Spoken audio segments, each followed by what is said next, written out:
ci suñu réew wàcce ko ci àdduna ñoo sàkkoon waxtaan wi ak yéen mooy concept bu bees di concept boo xam ne bi ñu toogee xoolaat gis ni yitte la ci militants yi yitte la ci sympathisants yi ñuy jokkook ñun di wecceente ñun ci xew-xew ci parti bi xew-xew ci réew mi xew-xew ci àdduna moo taxoon bi ñu toogee ba xalaat ma proposé bureau bi ak cellule com ñu andi concept yi nga xam ne ci intervalle régulier dinañu permettre ñu jàkkaarloog yéen waxtaan ak yéen naam tournée nationale yi baax na waaye xam ngeen ni niveau de responsabilité yi ñu am de tout le temps la ñuy mën a def tournée rax ci dool yi nit tournée yi dafa localisé wu ci benn bërëb boo demee li ci ëpp préoccupation bërëb boobu ngay wax ñu gis nag ni léeg-léeg militants yi sympathisants yi ak sénégalais de manière générale fu ne la ñuy jaar pour di essayer jokkook ñun pour mën a xam lan lañu xalaat ak lan mooy suñu gis-gis ak lan mooy suñuy tegtal ci situation yi nga xam ne léeg-léeg luy am la ndax société humaine ak situation ñoo ànd moo taxoon nag ñu xalaat concept bi muy concept bu simple ndax jamono numérique la ñu nekk jamono internet la ñu nekk li nga war a mën a def ci ay weeri weer wala ay at war nga mën nga ko def léeg-léeg ci benn clic ci girigu karloog nit ñi kenn ku ne fi mu ne ñii ñi nga bitim réew ñi ngi ci biir réew mi fépp ci biir Sénégal ñu ne woon dañ ko defee noonu waxtaan ak ci kanamee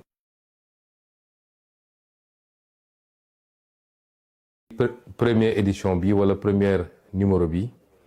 sàkkoon nañu 14 régions Sénégal yi région bu nekk mu am kenn ku ci laaj ku jàllale benn laaj ak waa diaspora mu am ñu ci jël ak yu ni mel kon loolu mooy concept bi ñu ñaan yàlla mu may ñu dugg ci jàmm génn ci jàmm te lépp lu ci nit xaaroon ci ay leeral yi mu bëgg mu am ko ci waaye dinaa doore sama kàddu ci introduction bu ndaw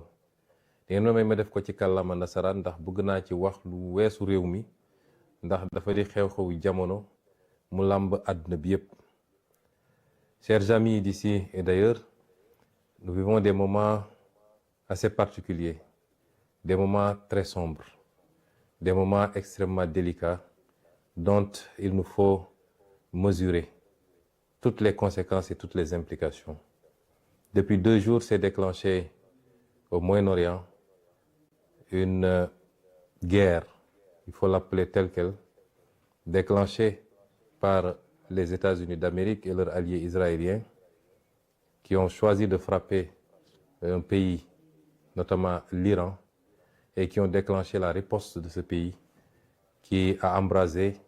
toute la région du Golfe. Nous serons très naïfs si nous pensions que ça se limiterait à cela. Nous souhaitons tous que ça n'aille pas plus loin que ça. Mais nous devons être pessimistes,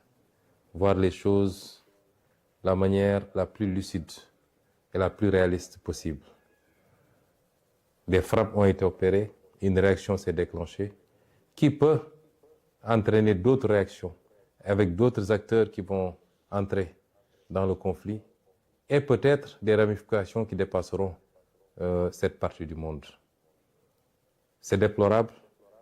parce qu'à la base, nous sommes dans une situation, depuis 1 an maintenant, nous sommes dans une situation de remplacement du contrat social mondial par un retour à l'état de nature, de liquidation du droit international, où un pays peut se donner le droit à tout moment de kidnapper des présidents, de s'attaquer à d'autres pays, d'asphyxier des pays pour annoncer en prendre possession pacifiquement plus tard. Un pays sans résolution ni mandat des Nations Unies peut décider de frapper d'autres pays, de tuer, d'assassiner, il faut le dire tel quel, leurs dirigeants. Ceci est extrêmement grave. Et tout l'équilibre du monde qui a été conçu sur ces 45 dernières années, voire ces 50 dernières années, s'en trouve compromis. C'est déplorable et il faut le condamner. Je me permettrai de présenter toutes nos condoléances à la famille et au peuple des dirigeants qui ont été assassinés, les dirigeants iraniens qui ont été assassinés, et souhaiter que ce conflit trouve une fin rapide pour le bien du monde. Il nous faut mesurer toutes les conséquences de ce conflit, qui dépassent le simple aspect militaire. Nous savons tous que aujourd'hui, le trafic autour du détroit d'Ormuz est compromis, et nous savons que minimum 40% ou 30% du pétrole mondial, des hydrocarbures mondiaux, passe par ce détroit. Les impacts sur le plan économique pour tous les pays, dont le Sénégal, dont la consommation en produits pétroliers dépend de ces trafics-là, les conséquences seront très importantes. Les conséquences de manière générale sur l'économie du monde seront très importantes, avec des impacts sur la mobilité des capitaux, sur l'investissement et les répercussions sur tous les autres produits de consommation. Parce que vous savez que tout tourne et tout tourne à partir de ces produits d'hydrocarbures, pratiquement, les industries, l'économie, tout. Et donc, même les produits de consommation courante, notamment les produits alimentaires, les denrées alimentaires, tous les autres produits s'en trouveront impactés. Et tout ça par une décision unilatérale d'un pays tout puissant soit-il, de déclencher une guerre, de frapper d'autres pays, et c'est déplorable. Mais nous devons faire une analyse géopolitique de ces situations. Ce ne sont pas des situations fortuites. Pas plus tard qu'avant-hier, à l'Assemblée, je vous ai parlé du piège du Thucydide. Je vous en parle depuis pas mal de temps. Je voudrais que nous soyons tous bien conscients de la situation.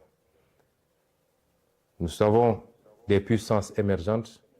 regroupées autour des BRICS, avec la Chine comme un pays moteur, qui aujourd'hui, quoi qu'on dise sur le plan économique, sur le plan technologique, et certainement de plus en plus sur le plan militaire, sont en train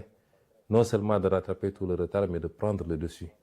sur le vieux monde occidental, avec en tête de file les États-Unis d'Amérique. Et tout ce que vous voyez, c'est des réactions de ce pôle, et particulièrement des États-Unis, qui ont peur de perdre cette primauté qu'ils ont eue pendant longtemps, cette domination écrasante sur tout le reste du monde. Et si vous voyez bien la carte des interventions, il s'agit de freiner et d'expulser une puissance comme la Chine, de l'Amérique du Sud d'abord, d'où ce qui s'est passé au Venezuela, ce qui se passe actuellement à Cuba, ce qui risque de se passer ailleurs, puisque la Colombie a été menacée également. C'est ce qui se passe actuellement au Moyen-Orient, où il faut couper effectivement toutes les connexions de ces pays avec la Chine, avec la Russie et peut-être avec d'autres pays des BRICS, et leur approvisionnement en produits d'hydrocarbures. L'Europe ne posant pas de problème fondamental, puisque l'Europe est un satellite du moins des États-Unis dans ce bloc occidental. Tout ce qui se passe est une tentative d'isolement d'une puissance montante et de pouvoir après se consacrer particulièrement à cette puissance, soit dans le cadre d'une guerre commerciale. C'est heureux si ça se limitait à cela. Nous ne souhaiterons pas que ça aille beaucoup plus loin pour des puissances dotées d'arsenal nucléaire et maîtrisant des technologies de plus en plus extrêmement sophistiquées. Nous sommes dans ce contexte géopolitique bien particulier. Quid de l'Afrique? Parce qu'on a parlé de l'Europe, on a parlé de l'Amérique, on a parlé de l'Asie. Et comme d'habitude, il est très difficile de parler de l'Afrique, puisque les Africains n'ont jamais pris la responsabilité pour comprendre les enjeux et comprendre qu'ils n'ont pas d'amis, ils n'ont pas de parents et qu'ils doivent compter sur eux-mêmes par les réformes qu'il faut, par le règlement d'un certain nombre de contentieux ou de conflits inutiles, par la stabilité, mais surtout par le travail, se mettre au travail. Nous sommes le continent qui n'existe pratiquement pas sur la carte géopolitique, mais qui semble être la seule à l'ignorer. Et nous sommes là encore dans des débats secondaires qui n'apportent rien au monde, qui n'apportent rien à l'Afrique et qui ne rapportent rien à nos pays plus individuellement. Cette Afrique-là, qui n'est jamais sortie sous le joug de la colonisation. Parce que ce qui se joue actuellement, c'est une forme de réitération par certains empires de volonté coloniale. La colonisation, elle n'est pas seulement physique, même si ici on est sur le terrain physique, elle est aussi cette possibilité d'imposer ses vues, ses desiderata à tout le monde. Et continuer à dominer le monde, à le contrôler et à ne prendre les autres comme des vassaux ou des satellites. Ça, c'est une forme de colonisation. L'Afrique n'est jamais sortie de cette colonisation. Et je m'en veux pour preuve que ce que les d'aucuns appellent la néocolonisation, par les monnaies coloniales, par le pillage des ressources naturelles, mais également par la dette injuste imposée à l'Afrique, les conditions extrêmement délicates d'accès à ces crédits et tout ce que ça fait porter comme poids à l'Afrique. L'Afrique n'est jamais sortie de cela. Et les vrais combats, ils sont là. Et c'est ça notre combat, nous. Malheureusement, quelquefois, moi personnellement, j'ai l'impression d'être assez isolé dans ce combat, y compris ici, dans notre pays au Sénégal, et maintenant qu'on est au pouvoir. Et c'est ces enjeux-là que nous devons comprendre. Que je veux que chaque militant et chaque militante comprennent. Que notre combat dépasse les débats futiles et inutiles sur des combines et des manipulations politiciennes. mbokk yi àdduna bi jaxasoo na ñun rek a ko comprendre gul bu ñuy seetaan di xew ci àdduna bi ci ay commentaires la yem xamuñu ni lépp lu xew foofu impact bi mun a am ci suñuy réew ak suñu développement ak ci ëllëg ndax nit du soppiku. L'être humain est un prédateur. La majorité des êtres humains sont des prédateurs. li andi woon ci ay jamono ay nit jaaxle ca fa ñu dëkk seen suuf doyul ñu soxla yaatu ba jël seeni gaal wër fu nekk dem seet yeneen suuf yu ñu coloniser balaa loolu ñu seet yeneen suuf yoo xam ne noot nañ ña fa ne di leen jël di leen jaay en tant que jaam yóbbu leen ci yeneen continent ñu dem liggéey. loolu taxoon ñu demaat ba ñëw jël suuf soosu ne ñoo ko moom muy colonisation loolu du mus a dañ te ñu xam ni ba léegi rawuñu ci loolu. àdduna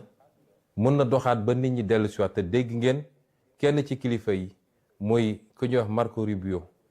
di benn kilifa ci États-Unis dafa wax ni dañoo war a delloo si waat colonisation. tey ñooñu bu ñu demoon ba jaaxle ndax dañoo am seen mode de vie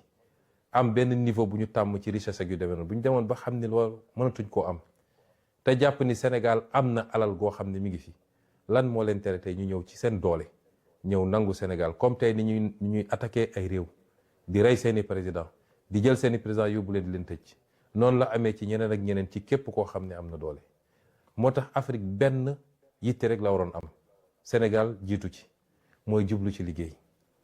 wàññi coow li wàññi wax ji wàññi politique bi ak combine politique yi. Est-ce que ñun nous sommes à la hauteur de ces enjeux? boo xoolee coow lépp ci Sénégal ay waxu coalition diw ay waxu parti diw ay waxu xëcc nañu lii ana liggéey ana concentré wu sur l'essentiel. loolu mooy tey enjeu bi nga xam ni moo war a nekk suñu bos muy lu mooy andi woon rek ci introduction mooy il faut qu'on soit à la hauteur des enjeux. Les enjeux ne sont plus aux combines politiques ou politiciennes. Les enjeux ne sont plus aux réclamations injustifiées. la xam ne réew mi liggéeyagul alal gu mu mën a séddale ba kenn ku nekk la muy laaj ñu mën ko koo jox na ñëpp jublu ci liggéey wàññi wax ji. lu ko may nag la woon fa woon nan ñi defoon ba jiituñu ba xëy noot ñu bu ñu foog ne raw na ñu xëyaat ñëw noot ñu te duñ ci mën dara. bu dee réew yi ñu ëpp doole fuuf booy seet tey li xew diggante Russie ak Ukraine rek keroog damay seetaan benn documentaire ci benn guddi rek Russie yónnee na 850 drones yu mu envoyé Ukraine. ñun Sénégal mënuñoo jënd fukki drone yu mat ak suñu alal. kon nañu xam ni existé wuñu sax ci wàllu koom ak ci wàllu puissance ak ci wàllu doole waaye ñun foog nañ ñun ñooy le centre du monde. kon nañu jublu ci liggéey ndax lu ko mooy rek la woon fa woon. ñu ngi leen di gërëm di leen sant li introduction la woon ñoo ngi delloo kàddu gi nag jox ko mbokk yi kenn ku nekk li nga am ci yitte ci laaj ñu tontu ko lépp ñu def ko ci tey ak ci dal ak ci teggin ndax am na solo. asalaamualeykum.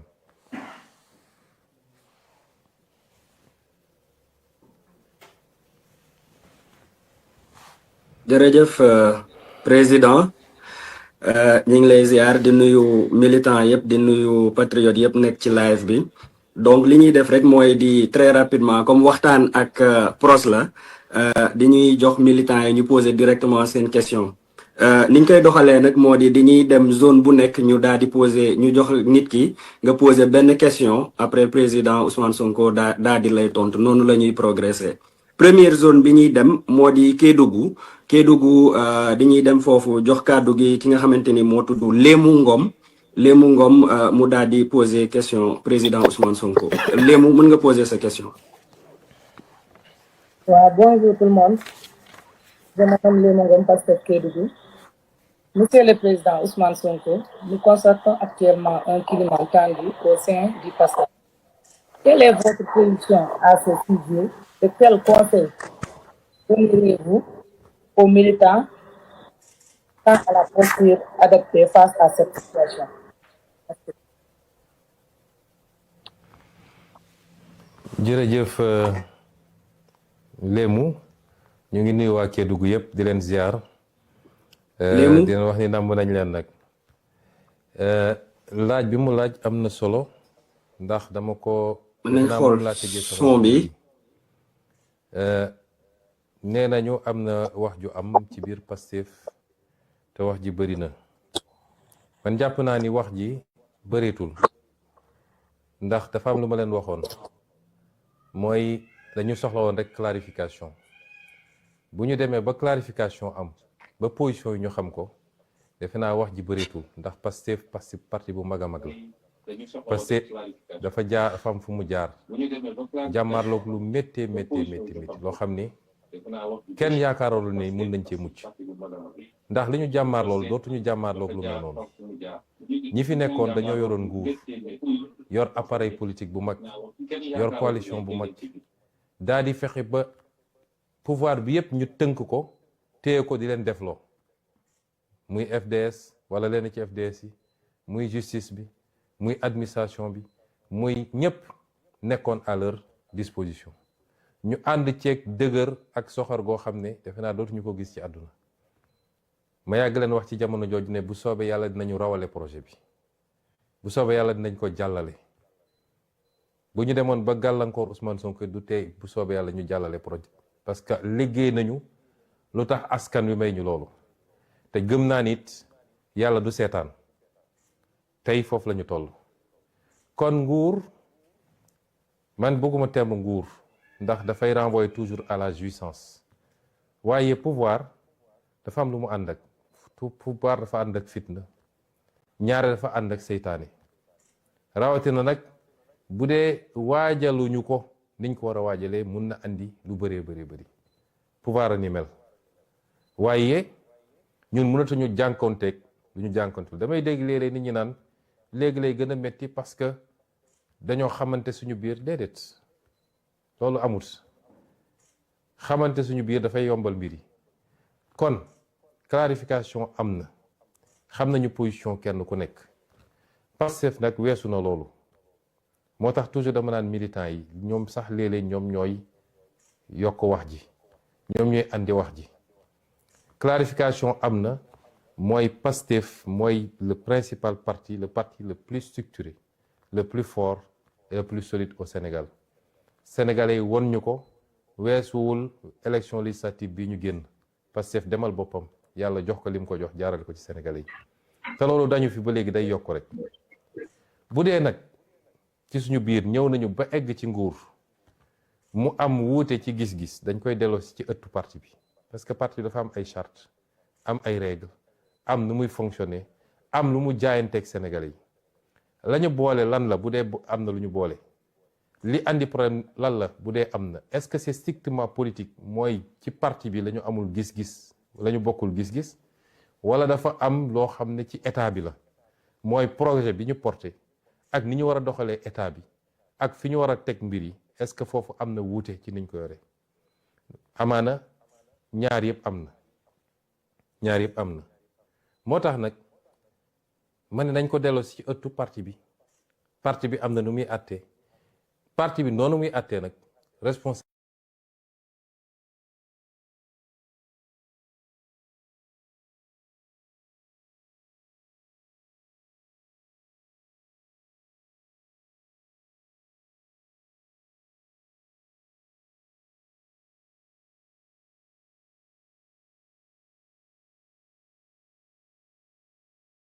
tem dina ko jël ba mu mat sëkk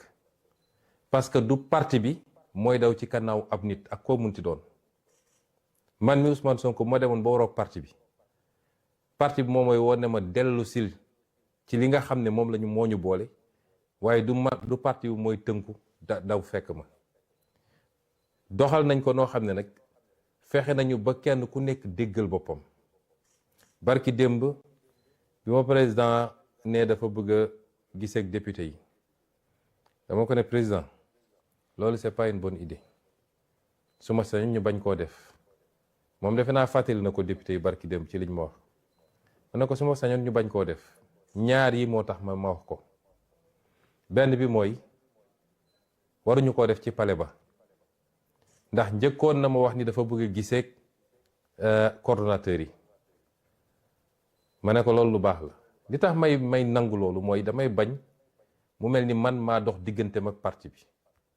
ndax moom président Diomaye mënul gisee ak waa parti bi lu dul man joxe naa sama accord parce que ci wàllu parti bi man maay kilifa parti bi ci wàllu état moom mooy kilifa état bi am na loo xam ne mënuma ko ci état lu dul moom nangu na ko am na loo xam moom mënu ko ci parti bi lu dul man nangu naa ko mais su ma ko nee déedéet te bañ ci day mel ni damaa dox digganteem ak parti bi ma ne ko d'accord loolu baax na mu njëkk a gisee coordonnateur yi ma dem fa lekk fa tàndarma ak ñoom parce que man teewe waxtaan bi musuma koo yéene jàpp naa ni baax na ma bàyyi ko moom ak waa parti bi mu wax ñu dégg ñoom ñu wax mu dégg moo tax man waxtaan bi ci boppam dama noonu duma ko teewee waaye comme ndogu la ñu invité dinaa ñëw naan café lekk tàndarma bàyyi leen ñu yeggali seen waxtaan bu dee yeggaliwuñu mu def ko coordonnateur yi bi ñu génnee ci waxtaan bi li ma ci dégg ci ay remontées amoon na ci ñu ci génn ak incompréhension wala sax déception bi ma waxee bu député yi ma ne ko ñaar moo tax ma jàpp ni mën nga ko bañ a def bu njëkk bi mooy ñun de dañ doon wax ni bëgguñu transformer palais de la République en siège du parti politique kon mun nga dem Azalaï wala beneen hôtel teeru bi wala feneen nga loué fa ngeen def ko fa muy benn ñaareel bi mooy bu dee li nga yàgg répété moom ngay waxaat ak ñoom mën na koo bañ a jar parce que député yi xam naa leen ñoo ëpp liberté te assemblée nationale dafay former nit politiquement di nga gis koo xam ne ku sedd la woon sax mais bu demee assemblée def fa diir rek politiquement da koy former mu xam liberté jàng li ñuy wax joute politique mooy wax nu mu tudd jëflante ci politique wax ñu tontu la nga waxaat te buñ fa demee wax ji demee neen ku ne bu génnee it dina sentir responsabilité wala rendre compte militants yi ak sénégalais yi te it wax yooyu jaratu ko léegi clarification am na kenn ku ne na dem ba jàpp ni jàpp naa ne lii yoon la wala lii du yoon mën naa ko defaraat mais dajewaat pour répéter les mêmes choses muy yeewaat yeneen yi jaru ko mu insister ne moom il tient à les rencontrer te comme ndogu lay invité nit ku nekk fa nga dëkk ngay invité ndogu te moom pale la dëkk kon suy invité pale lay invité ma ne kon jarul may bañ ma ngoñ ci bañ bi parce que day mel ni damaa bëgg a dox digganteem ak parti bi ma bàyyi mu dem ñu dem toog waxtaan loolu permettre na tey nit ñi xam nañ ni mbir mi du mbirum diggante Ousmane ak Diomaye déedéet diggante parti bi ñuy wax Pastef la dans sa totalité mën na am ay benn yuy essayer jouer yenn jeu yi dégg naa kenn benn député naan ay bu ñu déclenché ay confrontation fii confrontation amu fi double jeu la nit ñi war a bàyyi confrontation amu fi Pastef mënul confronté wu ak benn nit boo xam ne militant la ci parti bi te loolu la woote wu mënul ne donc confrontation amu fi mais baax na nit ñi xam ni bi ma njëkkee wax ñu bëri jàpp nañ ni am na ñu ma ci mere woon sax mais man xamoon naa lu kenn xamut gisoon naa lu gars yi gisut te loolu it ma ciy wax ak militants yi nañ ñu wóolu léeg-léeg nga nit jàpp ni Ousmane ma ngay nelaw gaa yaa ngi def ay affaire moom yéegul amul lu fi xew te yéeguma bu ngeen àndeek man nag ñu am fu ñu jaar mu métti woon lool ma digoon leen ni bu soobee yàlla dinañu jàll ba yàlla jàll lañu tey ngeen ñu war a gën a wóolu xam nañu lépp xam nañ ko ah déet yàlla rek a xam lépp sax waaye la ñu xam bëri na lu fi yëngu xam nañ ko waaye dafa am nu ñuy doxalee mbir yi moo tax ma ne leen coow li léeg-léeg Pastef moo koy yëkkati jaru ko léeg-léeg Pastef dañuy xaw a li tubaab di wax free la lu yëngatu rek benn waaye jóge fële wax benn wax rek waa Pastef yëpp di rëndoo chaque jour may leen baleen loolu ànd leen ak tey ak dal ngeen nekk ci liggéey bi loolu moo am solo nekk ci liggéey bi nga xam ne li ma génne temps yële directive ma génne am lu ma santaane gis naa ni sax yéen a ngi ci yokk leen ko nekk leen ci loolu gis nga politique en politique y a pas de miracle la politique ne ment pas loo liggéey rek ngay jotaat yàlla may nañu lu dëgër waaye dañ fee bëgg a nekk nu mu gën a yàggee sama li ma leen di sant mooy nekk leen ci liggéey bi la ca des bàyyi leen ko mu dox ni mu war a doxee luñ ci jar a wax rek dinaa leen ko wax ba mu mat sëkk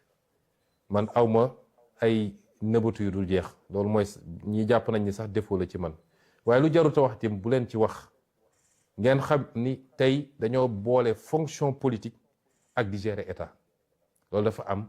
nuñ koy boolee liggéey ko kon ñu ngi lay gërëm di la sant ci sa laaj bi di dalal ñëpp ni Pastef amul problème tey la Pastef gën a dëgër tey la gën a am doole Pastef bu dee li fi nekkoon ak li fi dajeeb ci opposition ñoo ko jaaxalut wax dëgg yàlla du ay waxu coalition moo koy jaaxal ñun ñoo leen di jox sax léeg-léeg di xale naan ñun ñoo leen di jox bës di ci wax loo xam ne jaru ko kon ñu